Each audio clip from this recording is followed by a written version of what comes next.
Surat cyber crime દ્વારા આંતરરાષ્ટ્રીય cyber ગુલામી રેકેટનો પર્દાફાશ મામલો પોલીસે વધુ બેની ધરપકડ કરવામાં આવી। મુંબઈ અને સાબરકાંઠા ખાતેથી ધરપકડ કરવામાં આવી, જેમાં એક MBAનો વિદ્યાર્થી અને મુખ્ય આરોપીના સાગરીતનો સમાવેશ।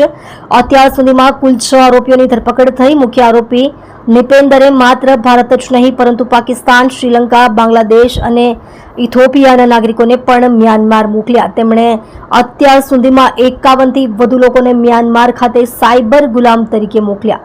આ 51 લોકોમાં 47 ભારતીય નાગરિકો છે, જ્યારે બાકીના પાકિસ્તાન, શ્રીલંકા, બાંગ્લાદેશ અને ઇથોપિયાના લોકોનો સમાવેશ। દિલ્હીથી સેન્ટ્રલ NGO દ્વારા પણ સહકારથી સાયબરનું ઓપરેશન ચાલુ। ફસાયેલા લોકોને લાવવા માટે સરકાર અને સાયબર પોલીસના પ્રયત્નો શરૂ। સાયબર સ્લેવરીની રેકેટમાં સુરત સાયબર ક્રાઇમ સેલે હવે બીજા 2 આરોપીઓને ઝડપી પાડ્યું છે। અગાઉ અમે લોકોએ 4 આરોપીઓને ધરપકડ કરી હતી। એ 4 એજન્ટ તરીકે કામ કરતા હતા। હવે જે 2 આરોપીઓને ધરપકડ કરવામાં આવેલ છે એમાં પહેલાનું નામ છે શશાંક સક્સેના। એ MBA છે અને આખી રેકેટમાં એમનું કામ હતું USDT ને ઇન્ડિયન રૂપીઝમાં કન્વર્ટ કરાવવાનું, અને એના માટે ટ્રસ્ટ વોલેટનો ઉપયોગ કરતો હતો। અને જેટલા બધા એજન્ટો છે, HR એજન્ટ જે ચાઇનીઝ બેંક સાથે કામ કરતા હતા, તો એ લોકોને જે કમિશન મળતી હતી એ USDT-માં મળતી હતી।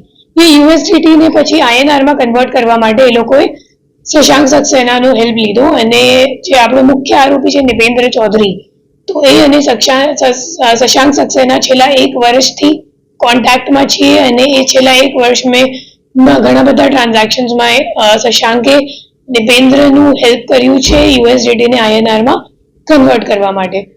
પછી બીજો આરોપી જે છે એ સબ એજન્ટ તરીકે છે, એમનું નામ છે દાનિશ, અને એ એકચ્યુઅલી સાબરકાંઠાનું છે, અને સાબરકાંઠાની આપણે લોકોએ લઈને આવ્યા છે। અને જે દાનિશ છે એના ઉપર પણ ઘણા બધા એજન્ટો છે, પણ દાનિશનો જે સબ એજન્ટ હતો આકિબ, જેને અમે લોકોએ છેલ્લે ધરપકડ કરી હતી, અને દાનિશે છેલ્લા 1.5 થી 2 મહિનામાં 2 માણસોને ત્યાં ઓલરેડી મોકલી આપ્યું છે, અને અત્યારે પણ ત્યાં કામ કરે છે મ્યાનમારમાં।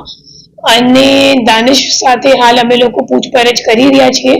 કોર્ટને અમે લોકોને 4 દિવસની બંને આરોપીઓ માટે રિમાન્ડ પણ આપી દીધી છે, અને હાલ આ દિશામાં તપાસ ચાલુ છે।